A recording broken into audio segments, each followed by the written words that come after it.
Selamat pagi anak-anakku sekalian. Sebelum kita mempelajari desain, karena kita bersekolah di seni, kita akan cari tahu dulu apa itu arti seni dan bagaimana peranan di kehidupan kita ya. Satu, arti seni itu ada beberapa. Menurut para ahli Aristoteles, pengertian seni adalah bentuk dari pengungkapan dan penampilan tidak menyimpang dari kenyataan, dan seni itu adalah meniru alam. Itu adalah Aristoteles ya. Menurut Sudarmaji, pengertian seni adalah segala manifestasi batin, pengalaman estetis dengan menggunakan media, bidang, garis, warna, tekstur, volume, gelap dan terang. Gitu ya. Menurut Alexander Baumgarten, pengertian seni adalah keindahan, dan seni memiliki tujuan yang positif menjadikan penikmat merasa dalam kebahagiaan. Ya, seperti itu. Dan juga dari Ki Hajar Dewantoro, Bapak Pendidikan, pengertian seni adalah hasil keindahan sehingga dapat menggerakkan perasaan indah orang yang melihat. Oleh karena itu, perbuatan manusia yang dapat mempengaruhi, menimbulkan perasaan indah itu adalah seni. Ya. Menurut Dr. Andes Popo Iskandar, seni adalah hasil ungkapan emosi yang ingin disampaikan kepada orang lain dalam kesadaran hidup bermasyarakat atau berkelompok. Sedangkan seni memiliki beberapa cabang, yaitu seni murni, seni desain, dan kriya.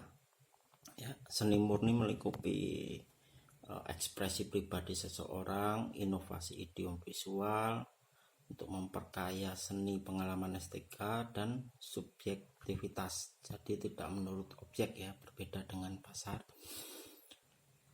Ruang lingkup dari desain adalah pemecahan masalah, fungsi dan pemakaian atau usually, inovasi produksi, pemasaran dan penjualan, sains dan teknologi, serta objektivitas. Itulah bedanya antara seni murni dan desain. Sedangkan kriya, ruang lingkupnya adalah pengerjaan secara khusus, keunikan, keindahan, lebih banyak melibatkan keterampilan tangan dan membutuhkan kecermatan yang tinggi. Ya. Kata seni, terjemahan dari bahasa Inggris adalah art. Menurut Herbert Reed, seni berarti suatu bentuk yang menyenangkan ya. Jadi sekolah kita adalah sekolah yang menyenangkan menurut Herbert Reed ya. Lalu pernah nggak sih kalian merasa senang ketika melihat pemandangan alam atau melihat sebuah lukisan? Tentu karena keindahan alam dan lukisan adalah dua hal yang berbeda, namun satu bisa disebut seni dan satu bukan seni. Yang seni adalah lukisan ya, karena seni adalah perbuatan manusia. Ingat, kata kunci seni adalah perbuatan dari manusia ya. Sedangkan alam adalah ciptaan Tuhan Yang Maha Esa, Allah Subhanahu wa Ta'ala, dan itu bukan seni, karena seni adalah ekspresi dari seseorang ya. Sedangkan desain diambil dari bahasa Inggris, berarti desain. Sedangkan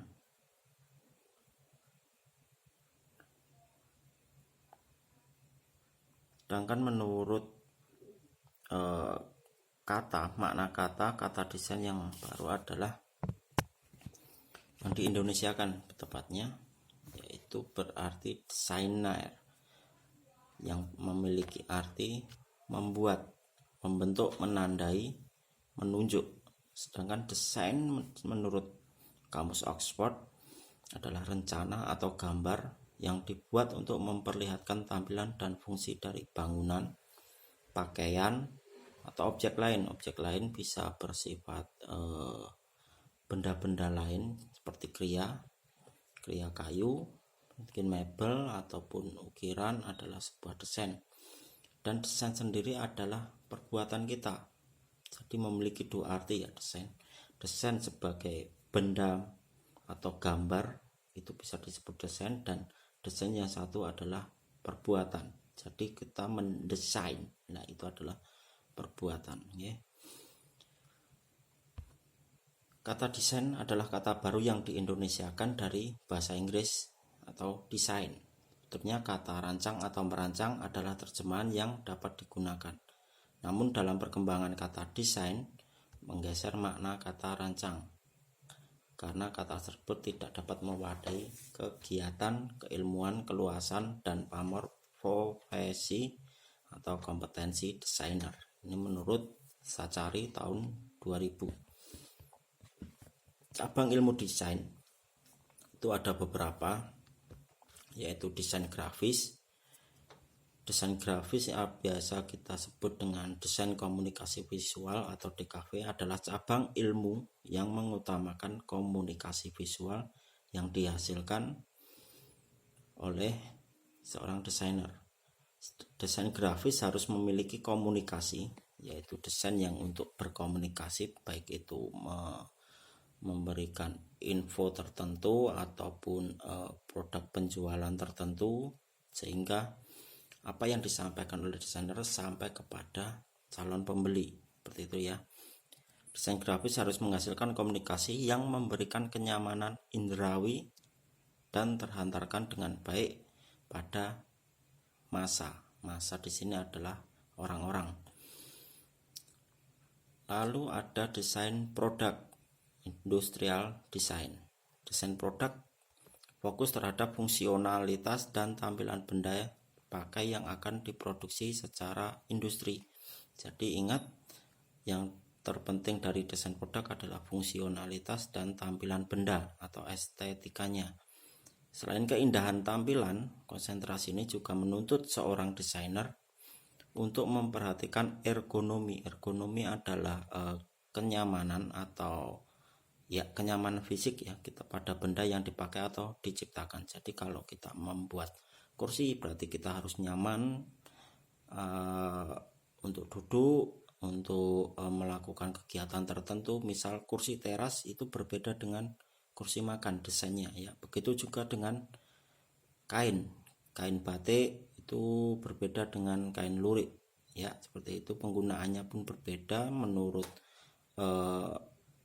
adat Jawa. Biasanya kita menggunakan batik pada event-event tertentu, namun zaman dulu seperti itu. Tapi kalau sekarang batik adalah busana nasional kita yang diakui di Indonesia sebagai pakaian nasional. Jadi untuk event tertentu mungkin sudah agak tersingkirkan ya. Ergonomi seperti itu, kenyamanan fisik ya, ergonomi. Lalu juga memperhatikan tentang konstruksi, itu untuk yang teman-teman yang di kayu dan rotan. Konstruksi juga di pakaian, itu nanti kita akan membuat sebuah rancangan konstruksi, yaitu jahitannya seperti apa, atau untuk kancingnya nanti seperti apa, atau ada benda lain yang membutuhkan konstruksi yang baik. Oke, itu nanti yang kedua ya, itu desain produk. Lalu yang ketiga ada desain interior.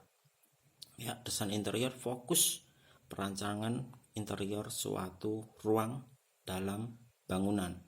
Ya, interior berarti ruang di dalam bangunan.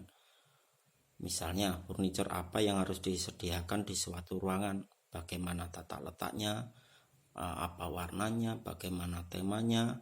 Nah, itu adalah desain interior. Ya, desain interior harus mengefisiensikan penggunaan ruang yang telah dihasilkan oleh desain arsitektur. Nah, desain arsitektur adalah bagian dari desain setelah desain interior, yaitu cabang ilmu desain yang terkonsentrasi terhadap perencanaan atau perancangan bangunan. Karena terlalu banyak menyangkut hal teknis bangunan, maka biasanya disiplin ilmu ini biasanya tidak memboyongi embel-embel desain di depannya. Jadi arsitektur seperti itu aja. Namun kita fokus ke desain produk. Tadi kita yang penting adalah fungsional, kelihatan ya, fungsional, estetika, ergonomi, dan konstruksi. Tolong dipahami ini. Kalau kita sudah mendapatkan tema, kita ingin buat apa, yang harus perhatikan adalah estetika, lalu fungsinya seperti apa, ergonominya jika kita kenakan seperti apa. Kalau untuk kursi ya kita duduknya nyaman seperti itu. Kalau untuk mengetik kita buat mengetik nyaman. Kalau untuk menulis kita buat menulis nyaman. Kalau untuk masak juga buat meja yang nyaman untuk memasak, dan seterusnya. Secara umum desain bertujuan yaitu tercapainya atau mencapai fungsionalitas yang efektif dan efisien. Sebagai identitas brand, menjaga benda yang akan dibuat, quality control. Jadi misal kita produksi kain banyak, kita berpacu pada desain yang akan dibuat. Begitu juga dengan kayu.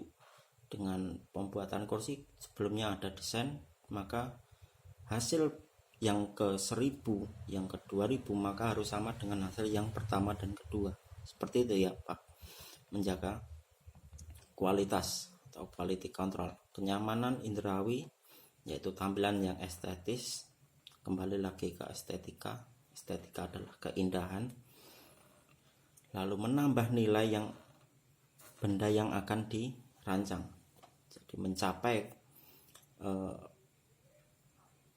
menambah nilai yaitu memberikan harga yang lebih di sini dan mencapai kenyamanan fisik, ergonomis, lalu memberikan nilai dan makna yang ingin disampaikan. Jadi kain batik saya ini bertujuan untuk apa sih? Saya buat desain batik yang baru ini dengan dasar tema yang seperti apa. Kita buat kursi yang baru ini, kursinya ini tujuannya untuk apa? Kenapa saya buat melingkar kok tidak buat kotak? Atau kain batik kenapa saya menggunakan desain jambu mete misal sebagai motif, lalu atau garis sebagai motif, dan itu adalah kreativitas dari anak-anak semua ya. Lalu mencapaikan gagasan yang ingin disampaikan, sama seperti yang disampaikan sebelumnya, memberikan nilai makna yang ingin disampaikan, yaitu apa sih yang ingin disampaikan oleh desainer, dan itu akan tertuang di desain produk seperti itu. Lalu bagaimana caranya untuk mencapai tujuan tersebut? Tentu kita harus melakukan praktek. Praktek ini tidak hanya praktek, namun praktek desain yang baik. Kita juga harus mengetahui faktor-faktor yang ada di dalam desain itu sendiri. Faktor intrinsik. Ya, langkah pertama mencapai unsur-unsur yang terdapat di dalam desain adalah menerapkan prinsip-prinsip yang dapat menjadi patokan kebenaran visual. Unsur-unsur desain yaitu sama yang saya jelaskan sebelumnya, ada titik, garis, bidang, ruang, gelap terang, bentuk, dan sebagainya. Unsur ini penting diketahui agar kita tahu setiap bagian yang akan dimanipulasi atau direka untuk mengembangkan desain menjadi lebih efektif dan lebih indah. Oke, seperti itu ya.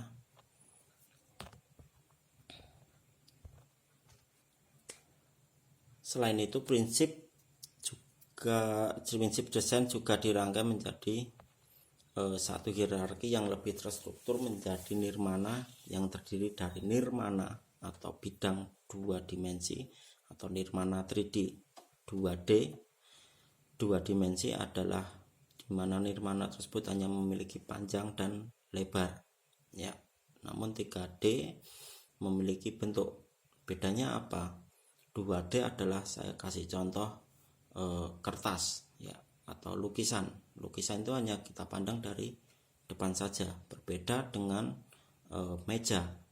Meja itu memiliki bukan hanya 2 dimensi, tapi 3 dimensi ya, karena dia memiliki panjang, lebar, dan tebal atau volume ya, atau ketinggian, sama saja seperti itu. Namun bukan berarti semua urusan desain dapat selesai hanya dengan mengikuti faktor intrinsik yang telah dijelaskan sebelumnya. Pengertian desain juga dapat meluas berdasarkan faktor ekstrinsiknya. Oke, kita skip. Ini ada pengertian desain menurut para ahli, saya bacakan ya.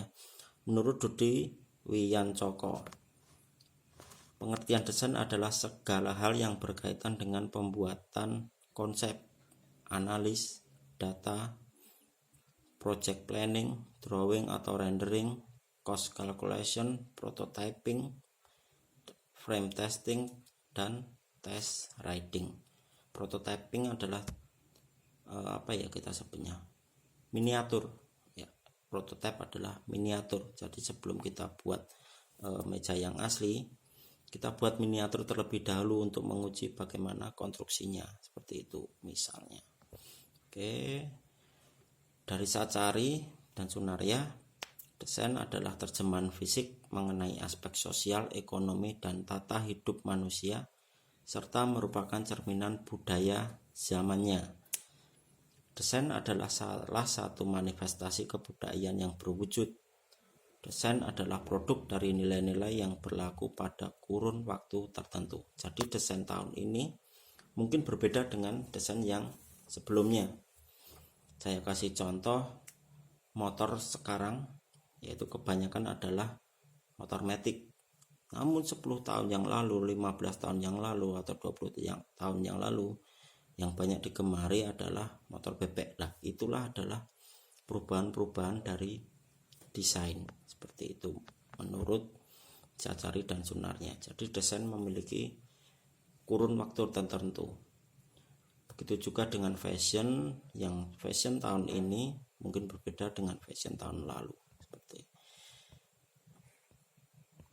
Lalu kita capai kesimpulan dari desain sebagai awal perkenalan ya.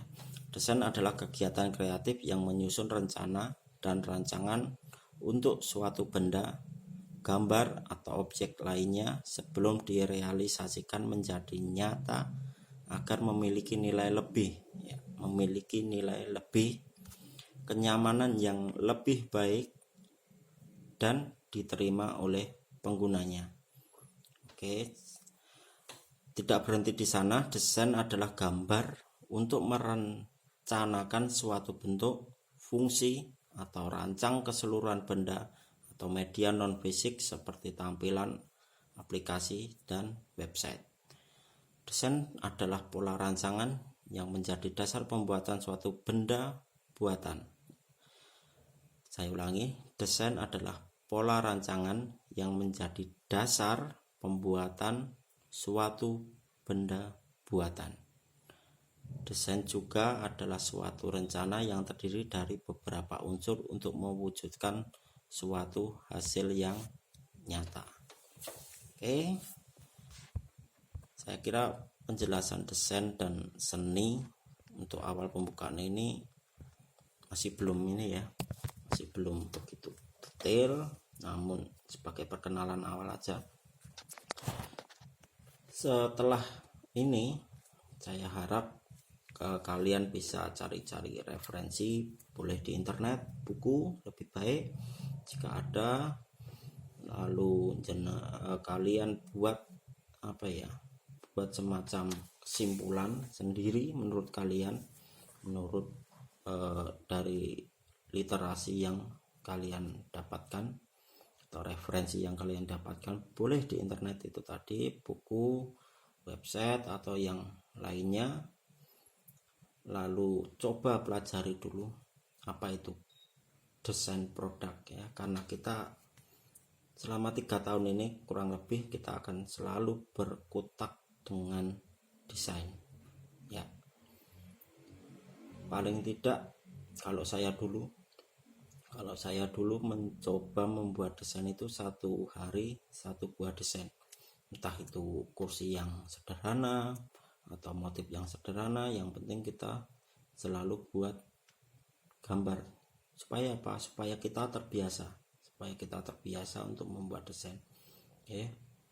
Jadi semua benda, ingat, semua benda yang ada di dunia yang buatan manusia itu memiliki desain. Oke, jadi kesempatan kalian adalah menjadi desainer-desainer muda yang baru, yang fresh tentunya, memiliki semangat untuk berkarya. Semoga seperti itu. Dan ini adalah kesempatan yang besar karena di Sukoharjo sendiri SMK yang berbasis seni dan kriya, SMK Kriya Said adalah satu-satunya. Oke, seperti itu. Beruntunglah kalian menjadi salah satu keluarga besar di SMK Kriya Said yang basicnya adalah seni. Itu ingat, seni itu memiliki batas yang luas, hampir tidak ada batasnya, semua bisa dijadikan seni. Oke, saya kira cukup ya penjelasan hari ini. Kalau ada yang belum jelas, kalian bisa sampaikan ke saya, boleh japri, boleh lewat grup. Insya Allah kalau saya sedang online, saya akan segera membalas. Kalaupun tidak dapat jawaban saat itu, saya akan mencoba mencarikan jawabannya. Itu saya tunggu untuk pertanyaan-pertanyaan yang bagus dari kalian. Selamat pagi. Assalamualaikum warahmatullahi wabarakatuh.